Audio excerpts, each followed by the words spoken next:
आज का वीडियो एक ऐसे आदमी के ऊपर है जिसकी कहानी सुनकर आप बोलोगे यार ये तो पुतिन का भी बाप निकला। भरोसा नहीं है? अगर मैं कहूं ये बंदा किसान पैदा हुआ था लेकिन आगे चलकर पूरे रशिया पे कंट्रोल करता था। कभी नहाता नहीं था फिर भी हजारों औरतें इसके साथ सोने के लिए उतावली होती थी।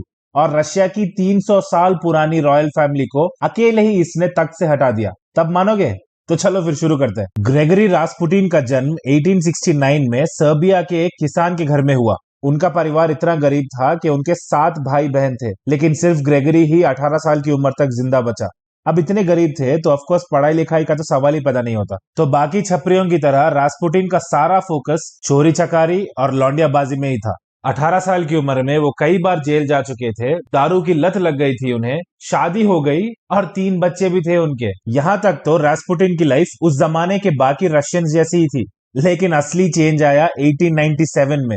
एक बार ये घोड़ा चुराते पकड़ा गया तो पुलिस से बचने के लिए वो घर से भाग गया और 400 किलोमीटर दूर सेंट निकोलस मॉनेस्ट्री जा पहुंचा। वहां के मंक्स के साथ रहकर रास्पुटिन की मेंटालिटी चेंज हो गई, बहुत रिलीजियस बन गया था वो। अब आप सोचेंगे यार वो शायद इस मोह माया की दुनिया से परे हो चुका था और अरे हम तो फकीर आदमी हैं, झोला लेके चल पड़ेंगे जी। लेकिन ऐसा नहीं था भाई।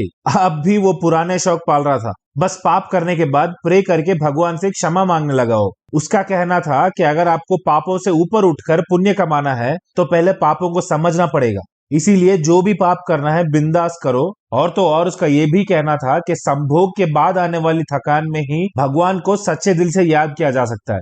ये मंत्र यूज करते हुए वो पूरे रशिया का चक्कर काटने लगा और घोड़े के पिछवाड़े से भी ज्यादा बदबूदार बदन होने के बावजूद वो औरतों को इस टैक्टिक से सेड्यूस कर रहा था। आपको तो पता है इंसानों को शॉर्टकट्स बहुत पसंद है, तो बिना किसी भी सैक्रिफाइस के मोक्ष पाने की आड़ में लोग इसके साथ जुड़ते चले गए और रास्पुटिन के मैजिकल एबिलिटीज के रूमर्स को हवा देते रहे। कोई कहता था कि वो लोगों के दिमाग पढ़ सकता है, तो कोई बोलता वो टच करके ही लोगों की बीमारियां ठीक कर सकता है। अर्ली 1900s में वो इतना पॉपुलर हो गया था कि उसे एक दिन उस जमाने के रशियन कैपिटल सेंट पीटर्सबर्ग बुला लिया गया रशिया के राजा से मिलने। वैसे तो रास्पुटिन को रशिया के जार निकोलस II और उनकी पत्नी अलेक्जेंड्रा फ्योडोरोवना के साथ कुछ मिनटों का ही मीटिंग शेड्यूल हुआ था, लेकिन रास्पुटिन 1 घंटे तक वहां उनके रूम में ही था। अब आपको डाउट आएगा, यार अभिलाष देश का राजा है वो कैसे यार इस ढोंगी के चंगुल में फंस गए? वो क्या है भाई, रोमानोव नाम के इस रॉयल फैमिली को एक श्राप था। किंग निकोलस के सबसे छोटे बेटे एलेक्सी निकोलोविच को हेमोफीलिया नाम की एक बीमारी थी। हीमोफीलिया एक ऐसी बीमारी है कि जब पेशेंट को एक छोटी सी भी चोट लग जाती है ना तो खून क्लॉट नहीं होता, बदन से सारा रक्त बह जाने के कारण मौत भी हो सकती है। और राजा की बाकी संतान लड़कियां थी, तो उनके एक लौते उत्तराधिकारी सिर्फ एलेक्सी थे। इसीलिए वो लोग काफी डेस्परेट थे किसी भी तरह से उसकी बीमारी को ठीक करने के लिए। अब वो राजा आज के जमाने का आमिर खान नहीं था ना, वरना होता तो ये सोचता हमारी चोरियां चोरों से कम है के। लेकिन किस्मत से रास्पुटिन का जादू चल भी गया भाई उस बच्चे पर। एलेक्सी के ऑफिशियल मेडिकल रिकॉर्ड्स में उसके चीफ डॉक्टर ने कहा कि जब एलेक्सी बहुत बीमार पड़ता था तो रास्पुटिन आता और उस पर थूक देता, फिर कुछ मिनटों में बच्चा ठीक हो जाता। एक दिन जब रास्पुटिन अपने गांव में था तब एलेक्सी इतना बीमार पड़ गया कि एक प्रीस्ट को बुला लिया गया था उसके अंतिम संस्कार के अरेंजमेंट्स करने के लिए। रानी अलेक्जेंड्रा ने रोते हुए रास्पुटिन को एक खत लिखा कि एलेक्सी की आत्मा की शांति के लिए प्रार्थना करी जाए। तो रास्पुटिन ने जवाब लिखा, एलेक्सी नहीं मरेगा, इस बार भी ठीक हो जाएगा बच्चा, आप बस मेरी प्रार्थना में विश्वास रखिए, भगवान ने खुद मुझसे ये कहा है। और चमत्कार से एलेक्सी रिकवर भी हो गया भाई। फिर क्या था, रशिया का राजा इनका अंध भक्त बन गया। इस मौके पे चौका मारते हुए रास्पुटिन ने एक फ्यूचर प्रोफेसी भी बोल दी राजा से कि अगर रास्पुटिन को कुछ हो जाता है फ्यूचर में तो रोमानोव फैमिली भी खत्म हो जाएगी। अब हमें पता है कि वो सिर्फ फायदा उठा रहा था, लेकिन ये प्रेडिक्शन फ्यूचर में कितना सही साबित होने वाला था वो राजा को भी नहीं पता था। ये बंदा इतना पावरफुल हो गया था कि रशिया की फॉरेन पॉलिसी डिसाइड करने लगा। और तो और राजा से मिलना होता तो रास्पुटिन की परमिशन लेनी पड़ती थी पहले, और इसी बात का फायदा उठाते हुए वो लोगों से रिश्वत लेने लगा, बोथ फाइनेंशियल और फिजिकल। वो इतना बड़ा विलन बन गया कि रशिया की ऑर्थोडॉक्स चर्च उसे काफिर बुलाने लगी और रशिया का पीएम पीटर स्टैल्पिन भी उसे गायब करने की कोशिश में लग गया। 1914 में जब रास्पुटिन अपने गांव गया तो एक औरत ने उसे चाकू से भोंक दिया। घाव इतना गहरा था कि वो कोमा में चला गया, और उस जमाने में कोमा से निकलना ऑलमोस्ट नामुमकिन था।